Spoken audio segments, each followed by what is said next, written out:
Lagi-lagi Yonatan Nandar berdiskusi dengan orang Kristen lalu menanyakan di mana ayatnya tertulis di dalam Injil Yesus mengatakan dirinya adalah Allah ataupun Tuhan. Dan pernyataan ini seringkali diajukan di kolom komentar video saya, teman-teman. Coba kalian lihat. Nah, di sini saya akan menjawabnya ya. Oke, belum. Yang saya tanyakan langsung saja, Bang Panji, di mana Yesus menyatakan bahwa dirinya Allah? Saya pengen tahu sama Bang Panji. Di mana Yesus menyatakan dirinya adalah Allah? Di dalam Matius, di dalam Markus, di dalam Lukas, di dalam Yohanes.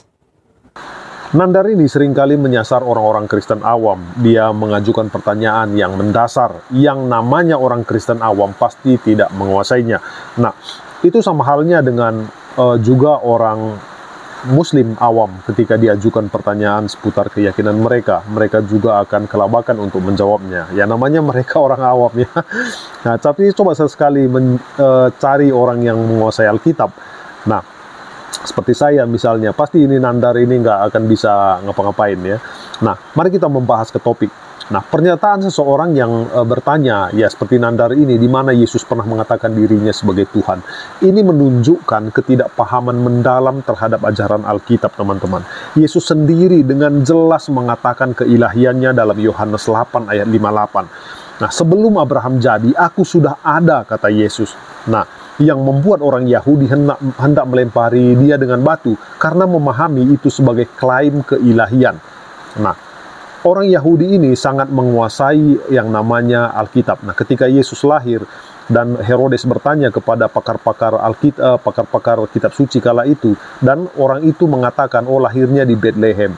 Nah, orang ini menguasai. Nah, di sini juga ketika Yesus mengatakan ego emi dalam bahasa Yunani, itu orang Yahudi kala itu dia menangkap, menafsirkan sesuai dengan kitab suci mereka. Yesus itu membuat klaim bahwa dia itu adalah Tuhan. Nah, ini seringkali yang orang seperti Nandar ini memburamkan hal ini. Nah, ini sangat jelas sekali Yesus mengatakan dirinya adalah Tuhan. Nah, jika pernyataan itu diajukan oleh seseorang yang mengaku memahami agama seperti Nandar ini, namun tidak mengenal konteks penuh dari Alkitab, itu hanya menunjukkan mereka tidak benar-benar memahami isi Alkitab. Bahkan dalam Wahyu 1 ayat 8, teman-teman, Yesus disebut sebagai Alfa dan Omega, yang jelas menunjukkan bahwa dia adalah Tuhan. Nah, banyak sekali mujizat yang dilakukan oleh Yesus.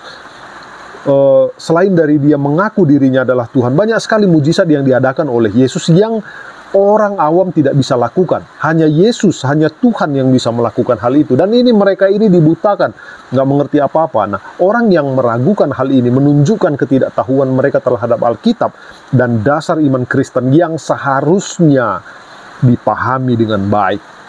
Nah, makanya buat teman-teman yang belum memahami Alkitab, jangan sesekali berhadapan dengan Nandar ini, karena dia pintar sekali membolak-balik ke sana kemari ya. Nah, bagaimana menurut kalian teman-teman? Kasih di kolom komentar, jangan lupa like, komen, dan bagikan video ini supaya ya orang-orang Kristen bisa teredukasi dengan baik. Dan banyak sekali konten-konten saya yang saya menjawab hal-hal yang nyeleneh dari mereka-mereka ini. Oke, sampai ketemu lagi teman-teman.